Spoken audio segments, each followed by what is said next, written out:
Liz, before you dive in, as I was doing my goofy stuff that people could watch if they were watching live, which they might be able to do easier in the near future, because I'm literally contemplating on just giving somebody about a month's job of getting all the historical episodes, video versions on YouTube.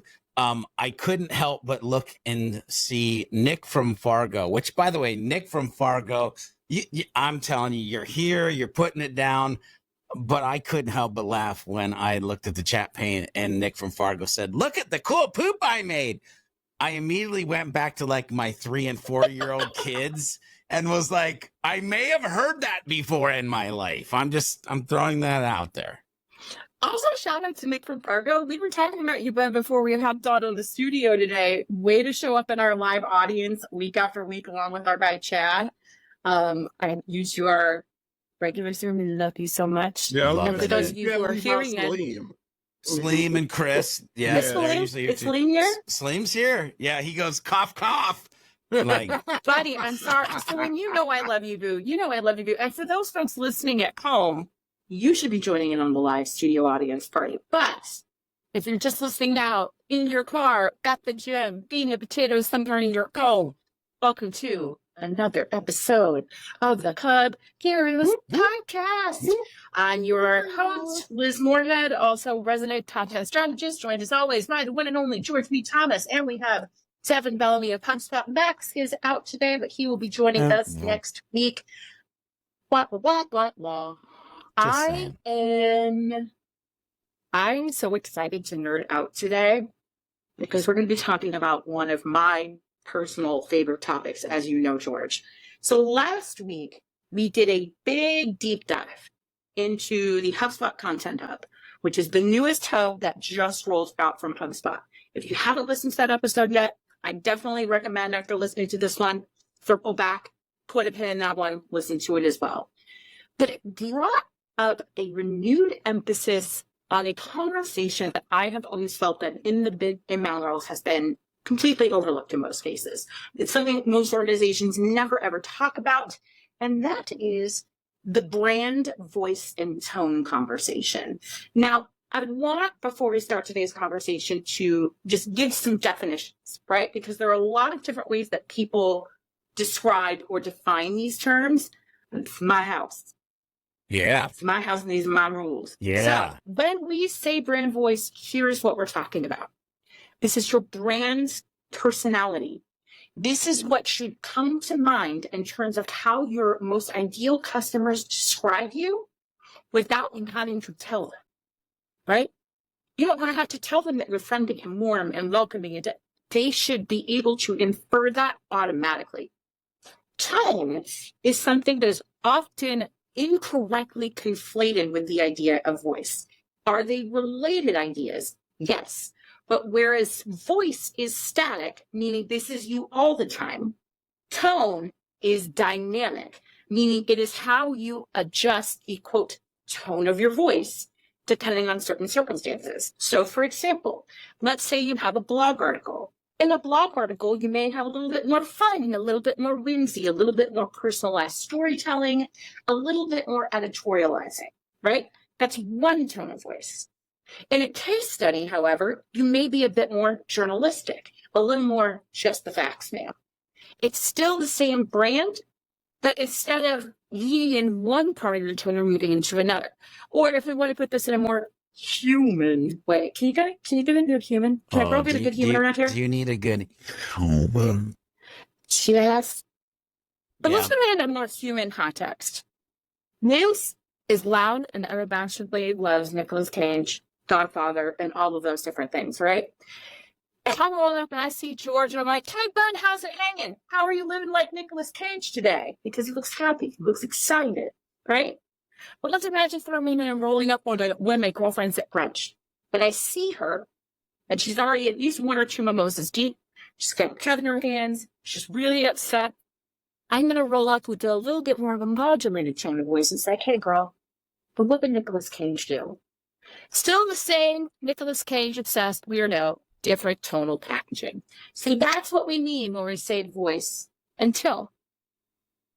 But George, I know we're not the only one excited about this conversation. I know we're not. So why are you excited? Why is this something that you think this is important for us to be talking about today? Yeah, so I think I'm excited first. That's what I want to talk about, because we are headed in a direction that directly aligns to a fundamental need and a principle if we want to achieve an output in the manner in which we're going to need to create based on this genesis, this adventure, this cosmic change that has happened to the world around AI generated content, AI generated imagery, AI generated anything. And sometimes when the world gets crazy, you just got to go back to the basics. You got to go back to the principles, and voice and tone is one of these principles. And HubSpot has entered the room. They have brought up the conversation. They have created a tool. They have used the magical word or words, brand voice. Why is it important? Because brand voice is important. Why am I excited it is important? Because I know that 85 to 95% of the humans that go try to use that tool right now are probably going to jack up their brand voice. Or 85 to 95% of the people who are listening to this podcast might not be able to actually tell us what their brand voice is. And listen, why is it important? Because one, if you have a brand voice, and everybody understands how to use it, and it is in HubSpot, in the tool, in the proper way, which, by the way, Salim will talk about the tool and maybe its possible dysfunctions and how it might get better in the future, because I see you in the chat, pain and your disappointment, but we'll talk about that a little bit. Emotional connection. Listen, a well-crafted brand voice can convey emotions and personality. Oh my God, things that humans have. Imagine that fact. Allowing a brand to connect with its audience on a more personal level because of its emotions and its personality. This emotional engagement is key to our customers' loyalty and them being our future evangelists. So you have to think about brand voice and emotional connection. Why? Because emotional connection is a human element that we need to have. Oh, yeah. The second thing that I want to talk about is trust and reliability. Like, again, I'm going very human on why this is important to get it right in general and get it double right to freak in HubSpot, because consistency in communication, guess what that does? Builds trust. You know what brand voice is trying to do to your HubSpot blogs? They're trying to McDonald's it. They're trying to Wendy's it. They're trying to Chick-fil-A it. You get a sandwich here, you get a sandwich there, you get a sandwich everywhere, and it all tastes like the same sandwich. In other words, we want our content to have a consistency that builds what? The T word, trust. When a brand uses a Not tortillas. Okay. No, not tortillas. No, not tortillas. Not any other T word that is trying to come to my mind right now. But right, we got to make sure that if it's marketing, if it's sales, if it's service, if it's knowledge articles, if it's blog articles, if it's snippets and chat paints, consistent brand voice to build trust and reliability. And the third thing, Liz, that I want to bring up is identity and recognition. How the heck do we stand out as the needle in this pile of haystacks? By being who we are, by being able to communicate in a way that makes us different, by being able to stand out in a crowded marketplace. You have to have a brand voice that communicates consistently and becomes recognizable amongst the noise and nonsense that happens out on the interwebs. This is why I'm excited about today's conversation, Liz. You know, George, this is something I thought we had worked on a few months ago. You know, a few months ago, I'm trying to bring up the passion. I am. You know, I know. And so this is the concern I have. I'm not feeling it. I'm not sure where you stand on this issue. I'll try better. Coaching moment. The next time. Yeah, the next time you ask me a question, I will try better. That's all I'm asking. Okay. No, I'm totally on board with you. And I love so much of what you said there. We're really talking about identity, and we're talking about trust. We're talking about, for those of you out there, for example, who may maybe you use they asked you answer, maybe you've heard of it, they're asking and you're answering, but how are you doing so in a way where they remember you're the one that answered? This is all about the imprint of an undeniable fingerprint, right? The thing that makes you you. We're going to get into how the tool does and does not help that, but then I want to turn to you for a moment. What are your thoughts in relationships with brand voice and tone? Is this something that's ever talked about at HubSpot, or is it something you ever think about? Where are you in the spectrum of the statement, my buddy? Yeah, I might have heard it mentioned once or twice here, to the point that we have guidelines and rules, and like there's things you can and can't say and ways you can and can't say them. Things we take our voice very seriously, and our branding very seriously, and but what it boils down to is just being able to be able to make those connections, be able to be more human. Like there are certain brands that are very buttoned up, and we are definitely not one of those, and it's a reflection of who we are, but also I think it's a reflection of how good we are, because the way I see it, the better you are at what you do, the more you can afford to let your hair down. So yeah, that's it. Look, the way I like to think about it is like, there we go. If I know where the boundaries of the sandbox are, I can play in sand as high as I want. I just need to know what my little playing pen is. Some sand might get out a little bit, but I'm messy. That's fine. I'm fine with that. So I'm going to throw a question out to either of you, because I have thoughts on this, but I'm curious to get your takes on. What does a great brand voice and tone sound like? Tone, I'll jump in at once.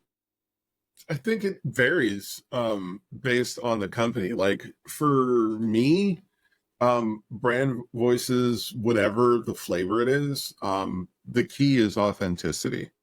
When brands try to come off as something that they're not, it shows. Like during, like, you look at everyone who was jumping on the Black Lives Matter bandwagon during the whole George Floyd incident, and you can tell what was authenticity, what was virtue signaling, and what was just plain bandwagoning. And it's just like authenticity is what it boils down to, regardless of what you sound like. And so if you need to change whatever company that I am in, I try to follow companies whose brand voice is closer to my voice, because I'm a media person and I spend a lot of time on screen. I don't want to end up going on screen for a very buttoned up company and then I got Deadpool in the background, like like I even have to tone down some of my Deadpool for HubSpot sometimes. So yeah, I don't think anybody should ever have to tone down Deadpool. Like I'm trying to get past that to actually answer the question. Like, and again, I think Devyn hit like kind of this out of the park when I think about what it sounds like. And I don't necessarily mean like an audible tone or anything, but like words like consistent, authentic, distinctive, or it stands out in the crowd. Depending on the brand, it might have little tweaks where it might be empathetic or it might be humorous. That's like that. I go to, for some reason, when you ask that question, Liz, I go to like singular words that when combined create a greater power than when they are separated, right? It's almost like this begat that concept, which is interesting because that's like the fourth time I've said that this week. Anyway, not why we're here. There's a power in the chain of things that belong together, right? And as soon as you remove one of the things, like let's say we have four things and you look at them, they're going to give you a perception, a feeling, a thought. You remove one out and add a new block, and all of a sudden you might get a completely different thought or feeling or emotion. And so I think it's really interesting to think about this question that you ask, what does a great brand voice and tone sound like? And think about asking that question to the actual, and I'm talking to the listeners right now, by the way. Apply that question to your brand. Like, what does a great brand voice and tone sound like? And is it you? Like, anyway, just some thoughts. You know, the funny thing is, first of all, I agree with authenticity. And then the first word that actually came to my mind is, George, one that you said, and that is distinct. But my real answer to this is, what does a great brand voice and tone sound like for you? Well, usually not what you think. So to give you an example, George, you know this. I don't know if our audience knows this. This is actually something I have specialized in over the past 10 years. I do a lot of voice and tone and messaging development for companies across a wide range of industries, right? Healthcare staffs, recruiting, sales and marketing, accounting, financial services, defense contracting, like you name it, I'd probably talk to a company there and help them with their voice and tone. But I want to tell a story to explain what I mean when I say it doesn't sound like what you think. There was a gentleman who had started a company in the ad technology space, and he was looking to develop his brand voice and tone as part of a larger messaging strategy. He had, you would technically call it a startup, but he had such cachet in the industry that he started his startup very high. And today it's an incredible community that he has built based on his reputation. Now, what was interesting is that when I took him through my voice and tone workshop, I had him along with his group. So he has other people that work with him. And the brand was not meant to just be him. I took them through a bunch of exercises. George, you're familiar with these, where you have to self-identify. Yeah. Where you have to find out, don't say such kind in your voice. I mean, I tried to bring it that time. Yes. Yes. What was fascinating though is when I asked him, so one of the exercises is, what are your yeses in terms of the attributes you want to be associated with, and what are your no's that you do not want to be associated with? What was funny is that two of his no's were opinionated and funny. And so I stopped and I said, Rob, I just need to ask you something. Are you going to wake up tomorrow morning and become a fundamentally different person? Because this is who you are. This is what the brand has always been. And B, this is also what people expect from you. Like the picture you painted of what you want this company to sound like is authentically the antithesis of the soul of who you are. So this is where I think we get into a really interesting conversation about brand voice and tone, maybe because it's a niche discussion for another day, but I think it's important when we answer this question.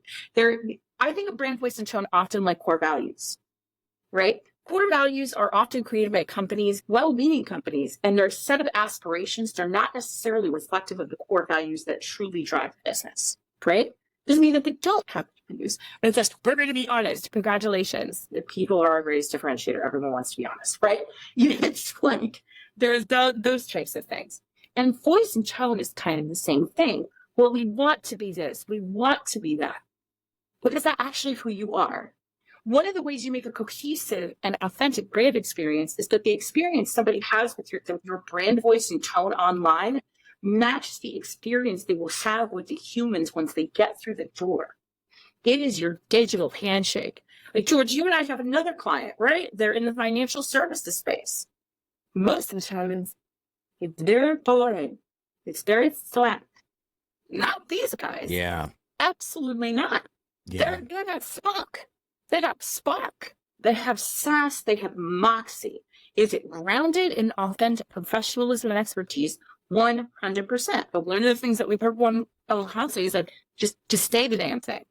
Say it directly and plainly, and that's where we've moved to their voice. So those are my thoughts. I love it.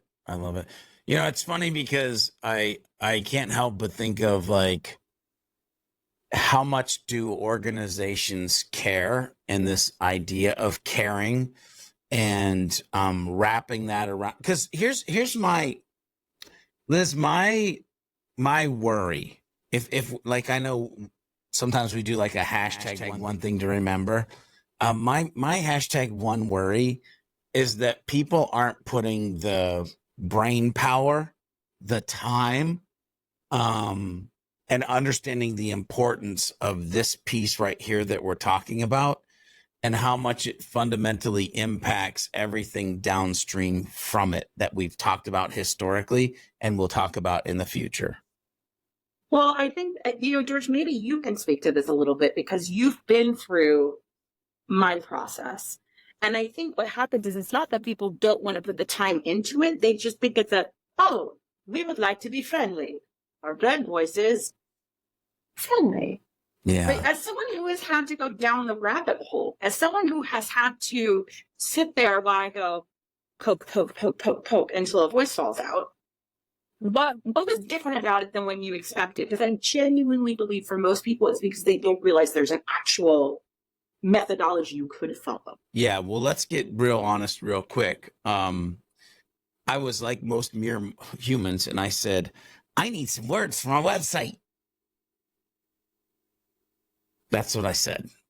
And what ensued after that was me laying on the therapy couch and having to go back to all of my like professional childhood trauma and my future aspirations.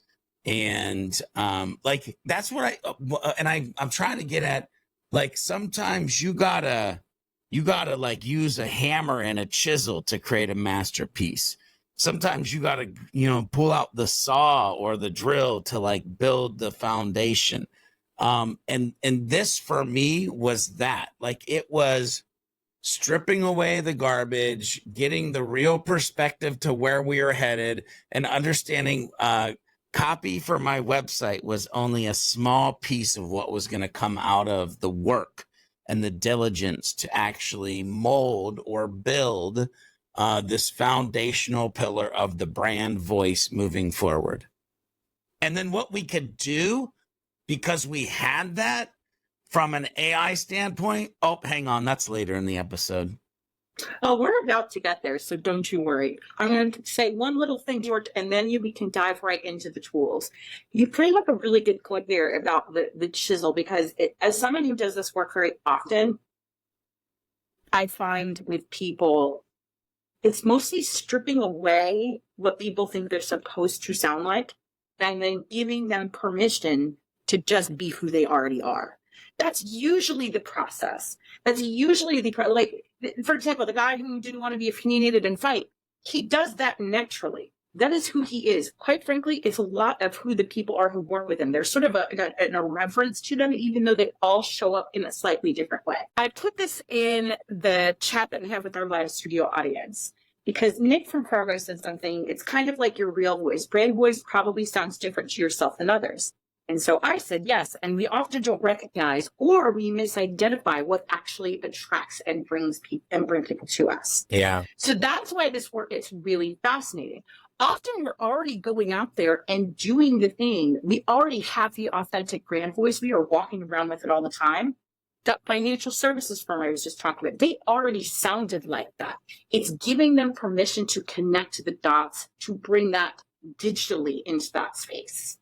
So Ted, you started to tease this a little bit. This moves really nicely into our next question.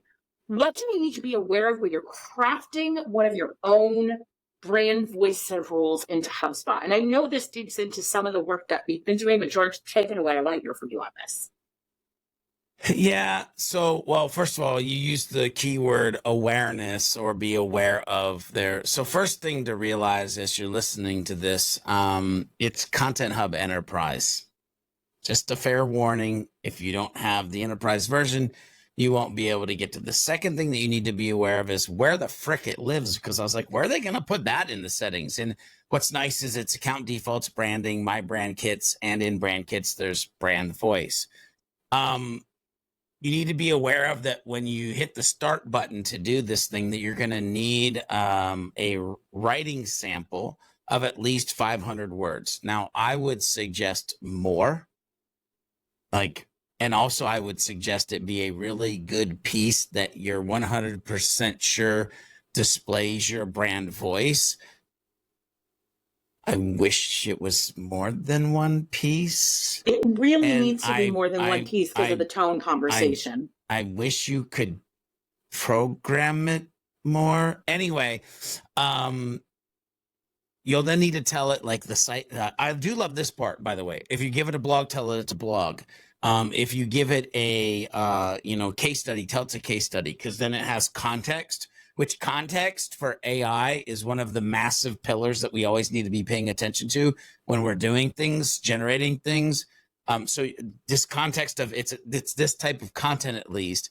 And then it's going to ask you for a target audience. So be aware of that. Like, hopefully, you know that. I think you know that. But there's a knowing that in the sales and marketing side of things, and then losing your brain because you think that you're doing something new and exciting with AI, and you just start typing the stuff that absolutely makes no sense. Like, HubSpot gives you an example.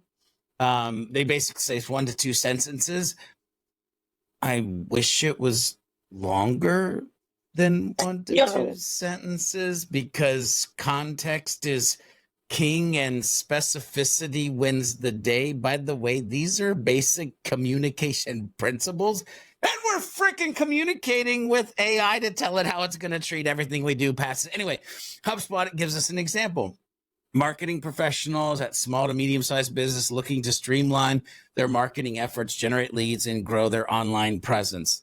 Beautiful. That's nice. How do they feel? Like, I want to go into the roles, goals, and challenges. By the way, can HubSpot, somebody from HubSpot, can you, well, it's probably because 90% of the user using the personas tool wrong. But in a perfect world, there's be some way that brand voice would connect to the persona tool where people have actually listed out the roles, goals, and challenges of those humans, and be able to pull in any of the psychographic, demographic, and stories that they've actually built inside of their HubSpot personas, and it would be part of their brand voice instead of actually having to reprogram it with this little 2-line thing that doesn't make any sense to me. Anyway, like, these are things that you need to be aware of. Like, when you're programming an AI voice, like, I can't wait till inbound 24, y'all. I have already started to build out slides where I'm showing the specificity, the context, the mathematical mental equations that one can actually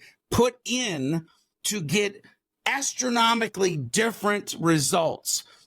If HubSpot is going to be my all-in-one place to create my content, and if it is going to be the replacement for any AI tool that I might choose to use elsewhere, then, ladies and gentlemen, we quickly have to get a little bit better at this part right here, because it is so important. I think that the gaps of the HubSpot tool and HubSpot, call me, give them my number. I'll talk to them all day about this. I think it's because most people don't realize how it's supposed to come together. I also think sometimes it's because HubSpot is trying to make the lowest barrier to entry possible in order to use a tool. Because I could imagine if I'm using HubSpot for the first time and I'm starting to dig in there, I might have like a mild panic attack if I have 18 different things to figure out. But the reality is when I looked at the tool, I felt the exact same way. Because when I think of what drives the tone changes, right? What drives it? It's how someone is feeling about a topic. And George, you and I were experimenting with ChatGPT and WebPilot earlier this week.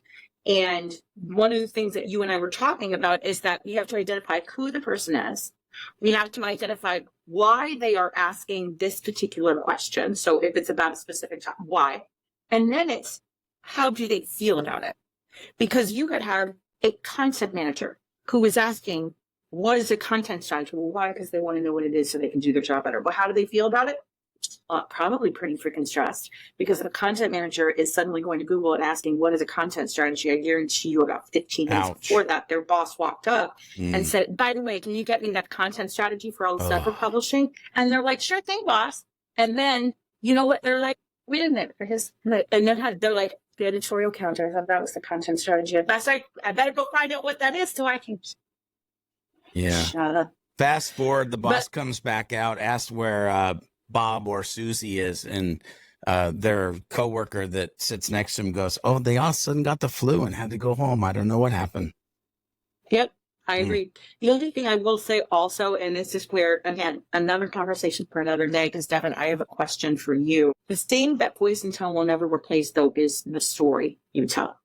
And this is where we always have to be really careful about it, right? Voice and tone tool can make you sound warm. It can make you sound friendly. If it gave us a few more options about tone, authentic, human, and dialed in from a tone perspective, because if I am a spooky, scary little content manager who's afraid about losing their job, I want to show up not just friendly, I want to show up warm and understanding and validating and like a guide. And my tone is slightly different, right? But that voice and tone tool is never going to be able to, out of thin air, be able to convey the story that I used to once be a content manager who was effing terrified, who was once asked that question, who did not know how to answer it. And that is the one thing, voice and tone. Voice and tone is not the what you say, it's the how you say it. Just remember that. It is your packaging on the message you already have.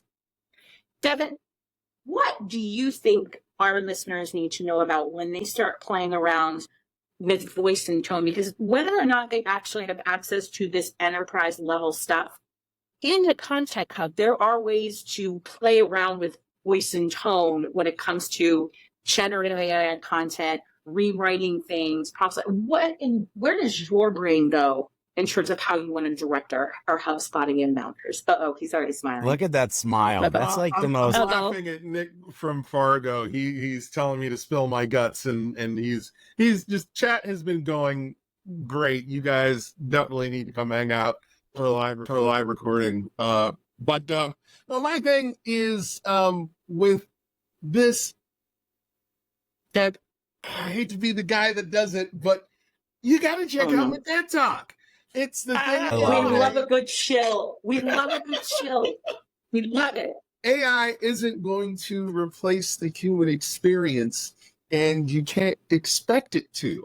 The best you can hope for is to get it to supplement it. I remember I watched, there's this channel that I watch that shows behind the scenes stories about movies and stuff like that.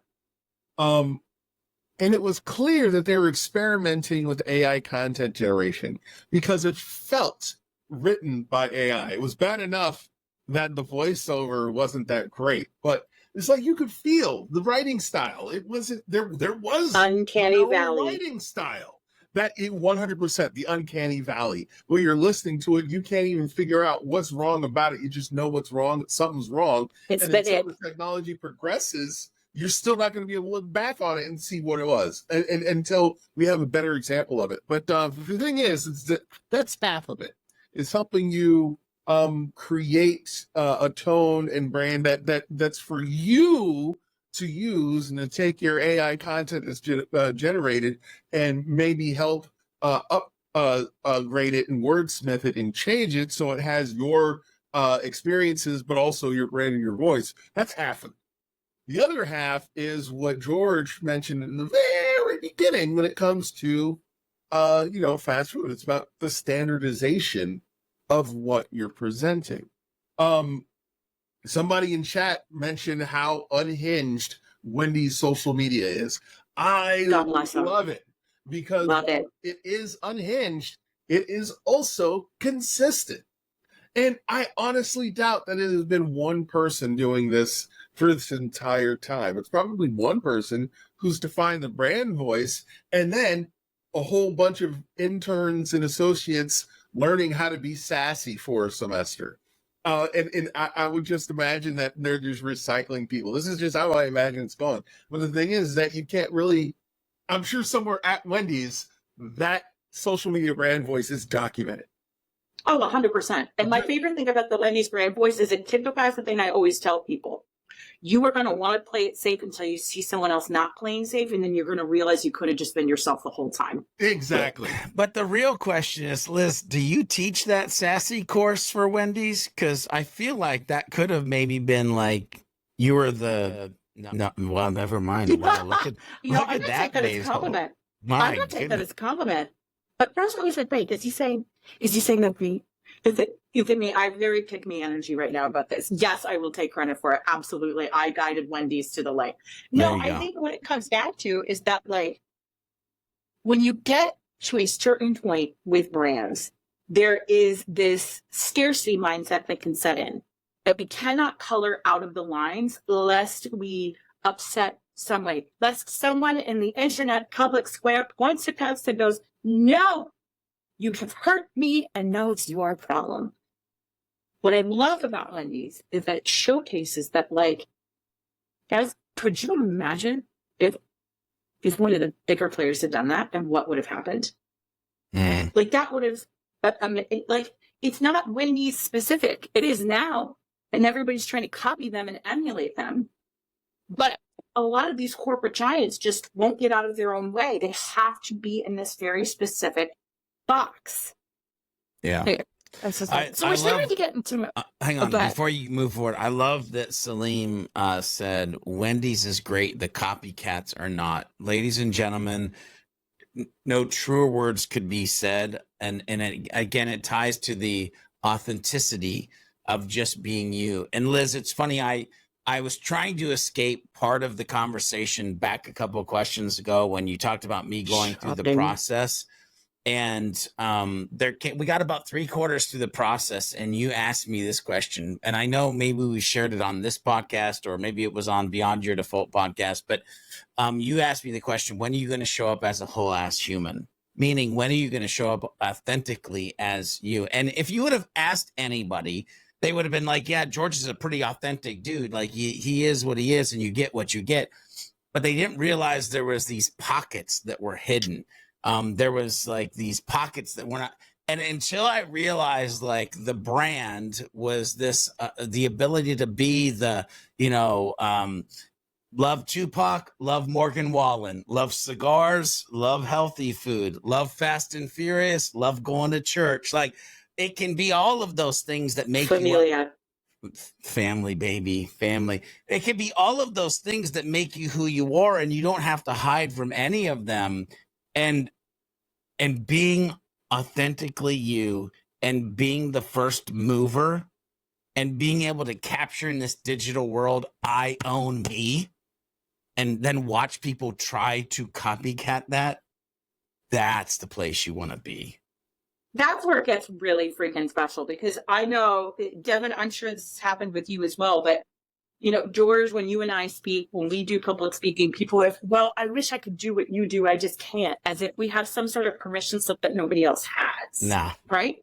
See, Devyn, you know exactly what I'm talking about. Like, you come off stage, people are saying that, man, I wish I could go up there. Oh, I can't do that. I can't be that out loud. I can't be this. I can't be. Look, you don't have to take yourself seriously to take what you do seriously. You can still just be your own whole ass human self. And also, you have to remember, am I loud and insane? Yes, but that is just me being authentic. Your authenticity does not have to look like my authenticity. It can be drier, it can be quieter, it can be more gravitas, it can be whatever it is that you want it to be. Yeah. Anyway. Love it. Did you know I love this topic so much? I love this topic too. All right. We've already started going down this rabbit hole with this question, so let's just ask it explicitly. And I'm going to throw it out to both of you guys. What else do we need to be aware of when we're doing any sort of brand voice and tone work in AI tools? Whether we're talking about HubSpot or we're talking about ChatGPT, Webpilot, whatever you think. Devyn, what about you? Not just who's doing the talking, but who you're talking to. Celine mentioned in chat that Liquid Death is more refined than Wendy's, but still unhinged. The reason why is because you got to look at these core audiences. Like you're looking at Wendy's, it's like Wendy's is not going after the blue blood elites. They're not going after oligarchs. They're not trying to bring Yale students, Harvard students in. These are young people with not a lot of money. Yeah, let's identify and goof off. Sure. Liquid Death, Red Bull, Monster. Look at their brand voices. But they're trying to convey. Does an energy drink, does a horrible tasting, overly sugar, overly caffeinated drink have anything to do with bat flips on motorcycles? Absolutely not. But the idea is that it's extreme lifestyle, energy, action. Yeah, that's what we're trying to convey. That's our brand voice. That's our image. And so let's do that. And then with Liquid Voice, you have that too. But if you are Liquid Death, I mean, I like Liquid Voice though. Liquid Voice, yeah. So with Liquid Death, Voice. if like let's say IKEA started sounding like Wendy's, you'd have a problem. If Wells Fargo started sounding like Red Bull, you'd have a problem.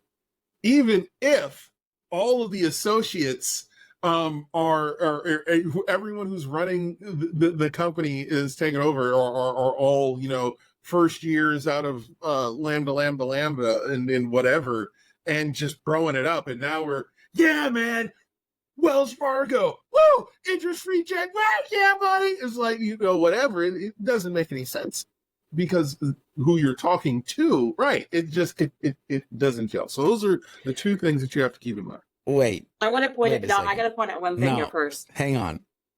No. George. Was that a I'm gonna interrupt you. No. Was that a Revenge of the Nerds callback? Lambda. Oh my God, dude. Did I I was miss like, that? he's talking Revenge of the Nerds right now. Like, Liz, I'm ashamed of you at this moment that you did not catch what Devyn was throwing down. I'm like, Yeah, my no. dude figured out how to put Revenge of the Nerds into the Hub Heroes podcast on this very date. Mark your calendar. Guys, I'm just gonna be perfectly honest with you right now. George, I'm so sorry. Devyn, I am ashamed. This is why I could not move forward. I did never call myself a nerd again. I need to go reflect. Okay, we're going to reflect. There we go. A Reflecting's couple things over. I want to note here. George, before we go to you on this question, there's one thing I wanted to point out that was not Revenge of the Nerds related, that was just so stinking smart that I think is really important here. It is one of the things that we did before we even talked about you, George, in your process, is we actually spent, 2-3 hours obsessively talking only about your customers, who they are, what they feel, why they're here. Yep. And anytime you try to talk about yourself, I'd be like, that's tomorrow. That's tomorrow. Because everything starts with the people you were trying to reach. I love Devyn bringing up the Red Bull example too, because what is fascinating about Red Bull, is that adventurous lifestyle that is reflected in their voice is not just their voice. Their voice is a reflection of their actions. Red Bull isn't just an energy drink. They're a Formula One team. They're an extreme diving team. They host wild, adventurous events around the world. So they are living their voice. Their voice is only authentic because that is authentically who they are as a brand and what they're trying to bring into the world. So that's, it's like the fact, can't just say you're a thought leader. We actually have to lead thoughts without saying the word thought or leader. And it would show up that way every single day. Also, Sean, could you imagine if OG for Loco had a social account? Like, if that was a thing back then, that would have been wild. George, customize it. Yeah. So first of all, we've mentioned this, but you have to understand your audience, the humans that you serve. I think it's really important that you fundamentally understand your company.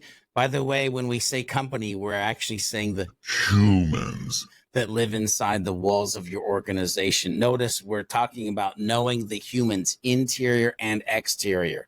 Here's where I think it gets interesting, especially the fact that we're moving into the HubSpot Academy portion of this podcast, meaning it doesn't matter if you use HubSpot or not, any AI tool, these are some things to think about.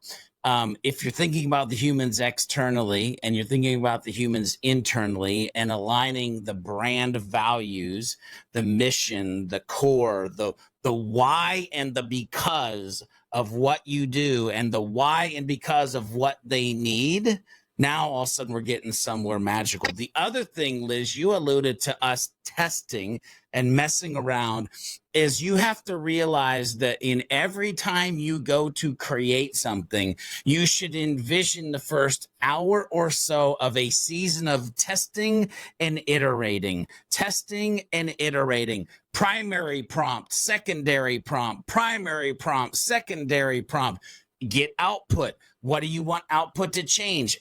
Put it back in, ask again. Like there has to be this season of the messy middle, the massaging, the getting better at it, just like when you had to get better at podcasting, just how you had to get better at doing sales, just how you had like real life-ish. You have to go through the time of getting better. So a season of testing and iterating and realizing too, Liz, once we get there, once we've reached the nirvana, the mecca, the hill, the top of where we're trying to go, it's only the starting line. It's not the finish line, because again, the human you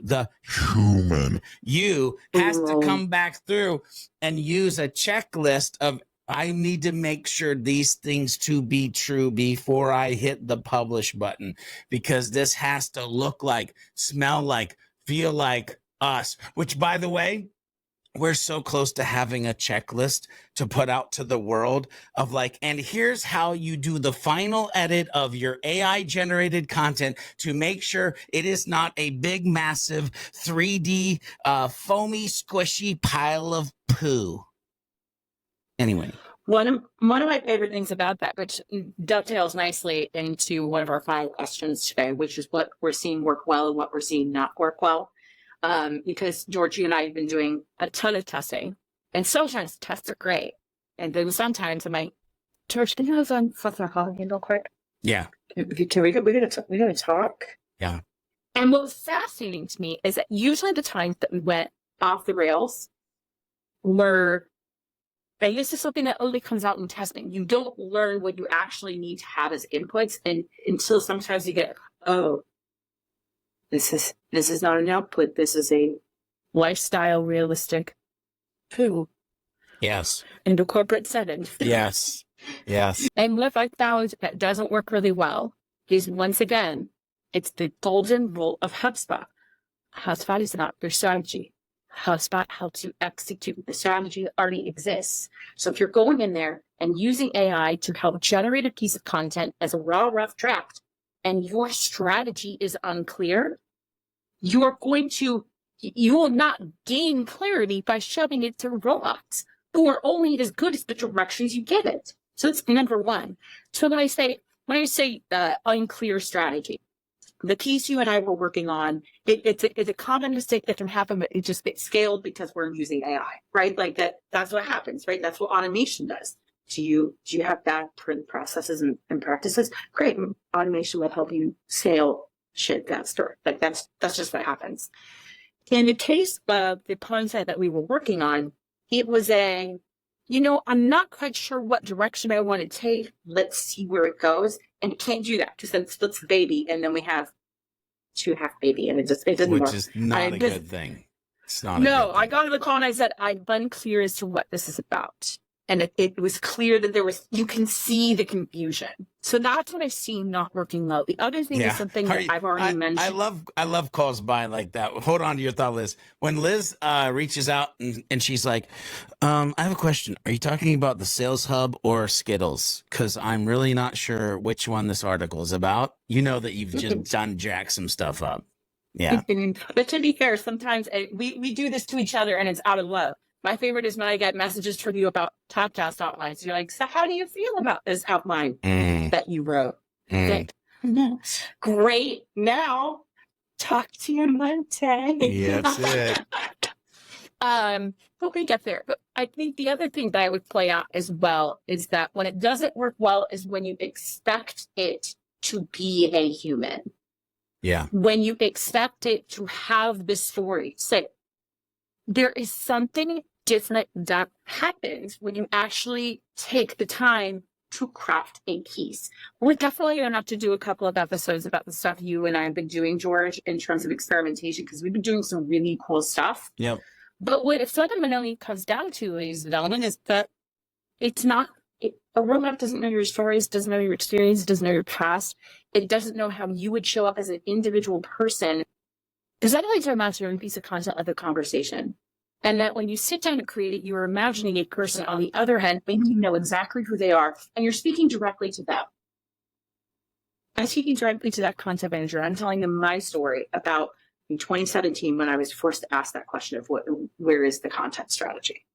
that I cannot. A robot is never going to know that story.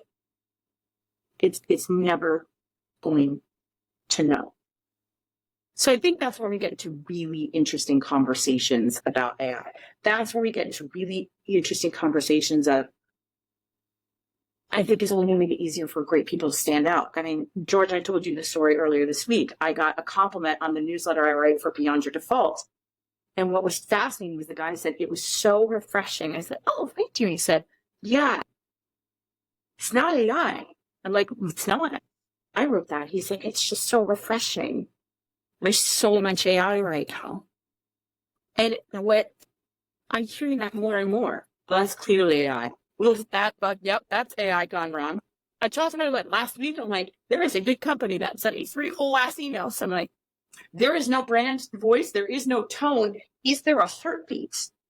That's the What thing. is happening That's, here? regardless of Devyn, go off. how much wit, how much fun you inject into it, it's still lacking a pulse. The more we get inundated with AI content, the better we are going to be differentiating it and then being disgusted by it. It's already happening. We're already being tuning out AI generated content because we're being so inundated by it. And I think what's going to happen is that we're going to start leaning more into incorporating storytelling and analogy in a real way that describes human experience. Like, one of the reasons why I was laughing so hard earlier is because we were talking about stories that AI can never tell. Like when I knew I was going to move to Philly, and my girlfriend and I at the time were looking for houses in Philly. What I did, and please no one from Philly get mad at me, but what we did was we used Google Street View, right? And we're going up and down streets of these prospective neighborhoods. Billy's going to come for you. I already know where we're going. Well, what we're doing is we're looking at the trash in the gutters, because every street has trash, but you could tell the quality of the neighborhood by the standard of their litter. So if there was like very high-end litter, you knew you were in a good neighborhood. If it was low-end neighborhood, that's some Whole Foods litter. Yeah, so Whole Foods litter versus corner store litter versus no litter, then you're probably in like Cheltenham or something. Okay. That's a pro. So first of all, I love that is where this podcast went today. But also I wasn't going to share something, but I have to share something. And this is only for the people who are watching live, because you won't be able to see this. Maybe we'll put it in the show notes. Maybe we won't. We'll see. But Nick from Fargo started out this chaos that is ensuing in the chat pane, and he's basically got a poop emoji in, poop emoji out. And Chad goes, stack your poop faster. And Nick from Fargo says, robot times poop equals poop, poop, poop, poop, poop, poop, poop, poop, poop, poop.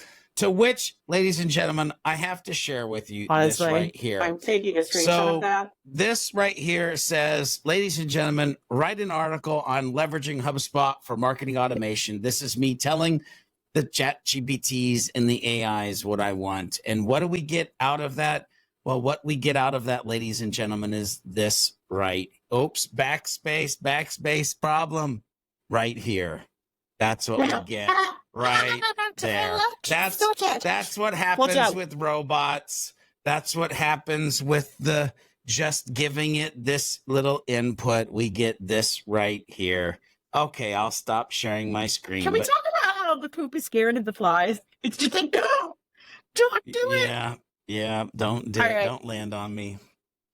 George, I have a challenge for you. And I believe in you. Okay. Oh, wow. That just got deep and real in like a sentence. Swear to God, if you give me more than one thing in answer to this question, I'll just complain about it and do nothing but like probably super puke for about 5 minutes. Wait, we're only allowed to give one answer? If someone only remembers one thing from this conversation, what should it be and why? Yes, sir. One thing. One thing. Man. One thing. Okay. Can you do it? It's difficult. Like, here's what I'll say. Here's okay. One thing, in an effort to understand that hopefully most of this podcast was the HubSpot Academy version of Hub Heroes, meaning what we said could be done in and out of HubSpot. The one thing that I want you to remember is that it is okay to program, work on, and get a dope brand voice put together to then input it into HubSpot with the tool set that they have right now, until in the future it might be a better tool set, because you need to take the time to train it. In other words, the thing that I'm getting to, Liz, is just like your humans take time to learn the things that you do, the products you sell, the services you provide, the challenges that they face, the goals that they have. You need to take time to train it, to understand, to have that voice that your brand wants it to use. Okay, that was a really good one thing. So I'm just going to ignore that thing, backdoored about 3 to 5 other things, and that hefty exposition that you dropped. Nah, not me. It was one thing. It was one thing. What? The one thing was train it. I just said train it. That's all I said. Just train it. But it only took you 70,000 words to it. No, but you brought up a good point there in your 1.75 things, which is that this is work that exists and should already be happening outside of HubSpot. Like, brand voice and tone is not something I specialized in because one day HubSpot said, you can put in 2 sentences about your brand voice. No. This is stuff you can do outside of HubSpot. You should be doing it. You shouldn't wait to have access to HubSpot Content Hub Enterprise to do this work. Thanks. All right, so my one thing is this. Authenticity is not aspirational, nor is it manufactured, nor is it a robot. It is you. Give yourself permission to be you. You're already doing it with your prospects. You're already doing it with the people who've already said a big fat yes to you and your company. So clearly, just you is doing something right. So show up. Stop sounding like everybody else. God, makes me bonkers. Check this out with a happy note. What's your laughing, Blaine? AI is your friend. There. That another person. It's not. It's a tool. Use it. Don't be afraid of it. Lean into it, or else you'll end up watching someone else do your job who did need it. Dude, I know. You wanted me to bring it up. So we're ending a harsh truth bomb. Yeah. Sorry. Yeah. George, you want to tell a joke? Do you want to take us out? There once was a man who roomed in the Sorry. Well, so no. What's funny? What's funny? What's funny is what I wanted to do. I wanted to do like give me a limerick on brand voice and poop emojis, and like see what it would actually do. I'm excited. What do we got? Oh my gosh. Okay. Read it. In a world where emojis reign, a brand spoke with a voice quite plain. With a poop emoji sent with grace, it found its unique space, making customers smile, never feign. I don't even know what we're going to do from here other than maybe hit that big stop button.